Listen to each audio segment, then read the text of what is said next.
Hello everyone. तो जो UP PCS के लिए जनरल हिंदी का जो सीरीज़ चल रहा था उसमें ये दूसरा वीडियो नेक्स्ट वीडियो है। ठीक है, आज हम लोग बात करेंगे शब्द ज्ञान वाले पार्ट पे जो यूपी पीसीएस में जनरल हिंदी में बहुत महत्वपूर्ण भूमिका अदा करता है। 70 मार्क्स के आते हैं। ठीक है, 70 मार्क्स का वेटेज है इसका और मुझे लगता है कि सबसे ईजी पोर्सन है ये।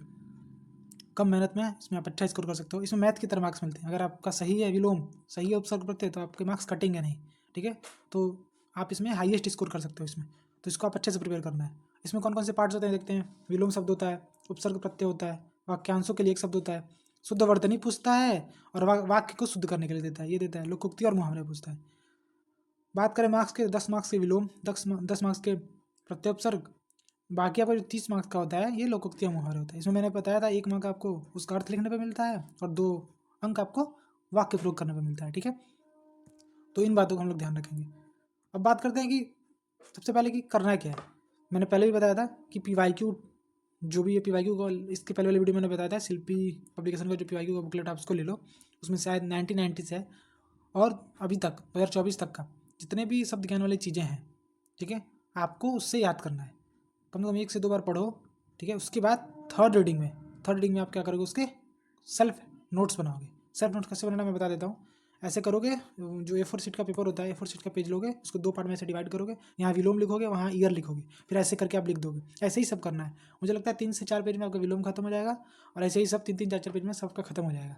ठीक है, तो मुझे लगता है सब आपका लेके 30-35 पेज में पूरा आपका शब्द ज्ञान वाली चीज़ें का PYQ खत्म हो जाएगा। डिपेंड करता है कि आप कैसे लिख रहे हो, फॉन्ट साइज क्या है आपका, बड़ा लिख रहे हो, डिपेंड करता है। कई कई लोगों का तो 5 पेज 6 पेज में भी हो जाता है, तो डिपेंड करता है। अगर आप डिजिटली बनाना चाहते हो डिजिटली भी बना सकते हो। ठीक है, तो ये कर लें।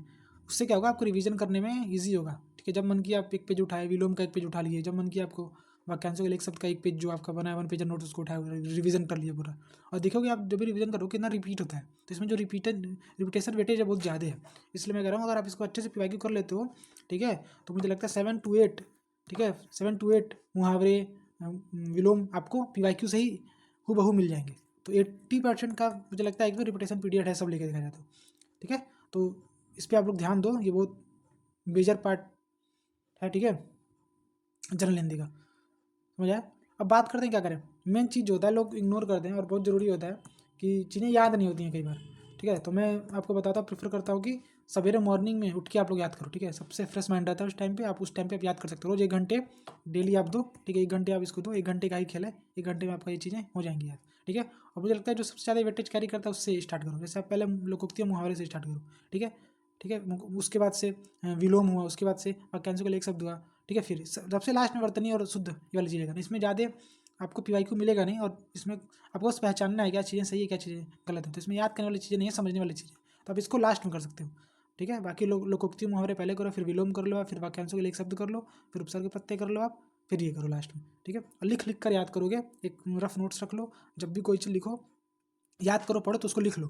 क्योंकि जनरल हिंदी में जो आपका वर्तनी अशुद्धियाँ नहीं होनी चाहिए। अगर वर्तनी अशुद्धि हुई तो आपका मार्क्स तो तुरंत कट जाएगा। ठीक है, अगर आप हिंदी लिख रहे हो और आपकी वर्तनी में अशुद्धियाँ हैं तो आपको मार्क्स मिलेंगे ही नहीं। और यूपी पीसीएस में आयोग बहुत अच्छे से हिंदी की कॉपी को जांच करता है, एक एक चीज़ों पर वो लोग ध्यान देते हैं। ठीक है, तो इस पर आप लोग ध्यान देना कि आपका जो भी वर्तनी अशुद्धि ना हो। इसलिए लिख लिख के प्रैक्टिस करोगे तो आपका एक तो याद भी होता रहेगा और लिखने से याद जल्दी होता है।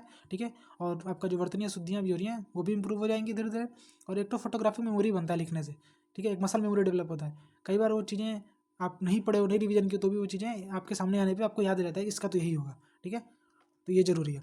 और दूसरा बात, कई बार क्या होगा PYQ का जो बुकलेट है उसमें ना अर्थ गलत दिया होगा कई जगह, आपको पढ़ के लगेगा ये तो ये नहीं होना चाहिए। तो क्या करोगे, मैंने जो दो बुक का नाम बताया था, एक PN पांडे बताया था, ठीक है, और एक बताया था हरदेव बहारी का। उसमें से कोई एक बुक लोगे आप, मैं प्रीफर करता हूँ PN पांडे सर का। ये अच्छा बुक है मेरे हिसाब से, मुझे लगता है। और क्योंकि हरदेव बारी थोड़ा मोटा है, बल्कि उसमें बहुत सारी चीज़ें दी हैं। PN पांडे थोड़ा कंसोलिडेटेड लगता है मुझे, इसलिए मैं PN पांडे प्रेफर करता हूँ। तो आप उस बुक से उसका अर्थ देख लोगे। ठीक है, और उसमें अपने नोट्स में ऐड कर लोगे। कई चीज़ें जो PYQ में जिसका अर्थ गलत दिया है। ठीक है, तो आप इसको ध्यान रखना। और एक बात और, जो आयोग है, आयोग क्या करता है, आयोग आपके PYQ, कोई भी रैंडम PYQ का अर्थ नहीं लेगा। जैसे मान लो PYQ में पढ़े, आपको PYQ में कोई चीज़ का अर्थ ये लिखा था, ठीक है, आपने जाके एग्जाम में हूबहू लिखा है, आपको इससे मार्क्स नहीं मिले, कट गए, तो आप दावा नहीं कर सकते कि मैंने तो लिखा था। आयोग क्या करता है, जो ऑथेंटिक बुक है, ऑथेंटिक बुक जैसे PN पांडे, हरदेव बहारी, ठीक है, इनके जो अर्थ हैं, इनके जो विलोम के अर्थ होंगे, इनके जो मुहावरों के अर्थ होंगे, उसको ये मानक बना के चलता है। ठीक है। तो कोशिश करना है जब जब भी आपको लगे तो इससे आप मैच करो। अब ये नहीं कि पूरा 30 सालों का इसी से आप मैच करने लगे, तब तो हो गया कल्याण। बहुत सारी चीज़ें सही दी हैं, आपको पढ़ते ही वक्त लगेगा कि ये चीज़ें मुझे अजीब लग रही हैं, तो आपको खुद ब खुद लगेगा ये चीज़ें नहीं हो सकती, तो आप एक बार देख लोगे, ठीक है। या आप गूगल का भी सहारा ले सकते हो, ठीक है। कुछ चीज़ें होंगी जो बुक में नहीं मिलेंगी, तो आप गूगल का भी सहारा ले सकते हो, ठीक है। तो ये चीज़ें, ये बातें आपको ध्यान रखनी है, समझ आया। बाकी आपको कोई भी डाउट हो तो आप कमेंट बॉक्स में पूछ लेना, ठीक है। मुझे लगता है, और एक बात और, क्या कहता है कि शब्द ज्ञान वाली जो चीज़ें हैं, इसको पर डे आप 1 घंटे निकालो और इसको लर्न करने का काम करो। जितना अच्छे तरीके से आप लर्न करोगे उतना ईजी होगा। मैंने पहले भी बताया कि सबसे पहले PYQ करना है, PYQ हो जाए फिर आप करोगे बुक। जो 2025 में दे रहे हैं उनके लिए मैं स्पेशली बता रहा हूँ। 26 वालों के पास बहुत टाइम है, 26 वाले आराम से PYQ करें, फिर PYQ करने के साथ साथ फिर आप वो जो एक रेफरेंस बुक आप लिए हो कोई भी दोनों में से, उसको रेफर कर सकते हो, ठीक है। और अभी आप मेजर फोकस शब्द ज्ञान वाले पे ही करो 2026 में जो अटेम्प्ट दे रहे हैं, ठीक है। वो चीज़ें हो जाएंगी। इसके बाद हम लोग नया वीडियो जो आएगा हम लोग बात करेंगे, एक वीडियो आएगा जो गद्यांश वाले पार्ट पे आएगा, ठीक है। एक गद्यांश वाले पार्ट पे आएगा, ठीक है। एक आएगा आपका लेटर, पत्र लेखन वाले पे, ठीक है। पत्र लेखन गद्यांश वाले में हम लोग बात करेंगे कैसे सारांश लिखना है, सारांश लिखते वक्त क्या चीज़ें ध्यान रखनी है, संक्षेपण वाली चीज़ें थोड़ा बहुत देख लेंगे, ठीक है। बाकी सबको मोस्टली पता होता है, जो हिंदी मीडियम का छात्र है या जो हिंदी मीडियम के बच्चे हैं यूपी बोर्ड से हैं, उनको ये सब चीज़ें पता होती हैं। तो इसीलिए जनरल हिंदी में हिंदी मीडियम वाले बच्चों को थोड़ा वेटेज होता है, ठीक है। वो पहले से यूज टू होते हैं सब चीज़ों से, क्योंकि उनके पेपर में आते रहता है हमेशा। पर इंग्लिश मीडियम वालों को भी चिंता करने की जरूरत नहीं है, ईजी है, आप लोग कर लोगे आराम से। आराम से मुझे लगता है कि अगर आप थोड़ा सा अच्छे से टाइम दे रहे हो तो 110 प्लस आराम से आप इसमें मार्क्स ला सकते हो, और ये डिसाइडर होगा आपका रैंक लाने में, ठीक है। और आपका मीन्स क्वालिफाई करने में, समझ आया। इन सब चीज़ों पे ध्यान दो, मुझे लगता है। बाकी हम लोग सोर्स वगैरह इसके प्रीवियस वीडियो में हम लोग देख ही लिए थे, अगर नहीं देखो तो एक बार और देख लो। इसमें से कोई एक बुक लेना है आपको, मैं बताया भी था, ठीक है। ये चीज़ें हैं, समझ आया। और एक चीज़ और मैं बता दे रहा हूँ, ये चीज़ें ज़रूरी हैं, लोग मिस करते हैं।